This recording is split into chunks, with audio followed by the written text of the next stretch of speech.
మన దేశంలో మన వైద్య ప్రక్రియ మనకిప్పటికే భారంగా అనిపిస్తుంది. మన సంపాదనల పరంగా చూసుకున్నప్పుడు, మనకు అనారోగ్యం వచ్చినప్పుడు ఇక్కడ హాస్పిటల్ ఫీజులు చాలా ఎక్కువని బాధపడతాం. ఎందుకంటే, మన ఆదాయపు రేషియోలో చూసుకున్నప్పుడు ఇవి భారాలు. మనకి విద్య, వైద్యం భారం అయ్యినే ఈ దేశంలో సంక్షోభం ఫేస్ చేస్తున్నాం. అయితే అమెరికా, యూరప్ దేశాలలో పెద్ద ప్రాబ్లమ్ ఏంటంటే, అక్కడ 10,00,000 రూపాయలు అయ్యేటటువంటి ఖర్చు ఇక్కడ రూ. 1,00,000కే వైద్యం అందుతదది. మనకిది భారం. మనకి 10,000 పెట్టగలం అనుకున్నప్పుడు మనకు 1,00,000. వాళ్ళు 10,00,000 రూపాయలు పెట్టాల్సొస్తే రూ. 1,00,000తో ఇక్కడ అయిపోతుంది ఇండియాలో. ఈ మధ్యన కొంతమంది ఇన్‌ఫ్లుయెన్సర్‌లు ఆ లెక్కలు కూడా వేశారు.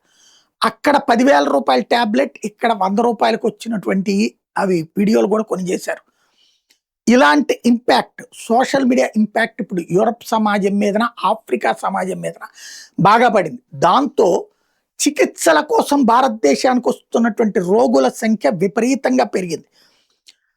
ప్రపంచమంతా కూడా రోగ చికిత్సలకి భారత్ ఎంచుకుంటుంది. మనోళ్ళు ఇప్పటిదాకా వైద్యం డాక్టర్లు ఇతర దేశాలకు వెళ్తుంటే పేషెంట్లు ఇతర దేశాల నుంచి మన దేశానికి వస్తున్నటువంటి పరిస్థితి. 18.11 లక్షల మంది అంటే 18,11,000 మంది పేషెంట్స్ భారతదేశానికి రావడం మెడికల్ ట్రీట్మెంట్ కోసం 23 నుంచి 25 మధ్యలో అన్నటువంటిది లెక్క తేలుతోంది రోగ చికిత్స కోసం.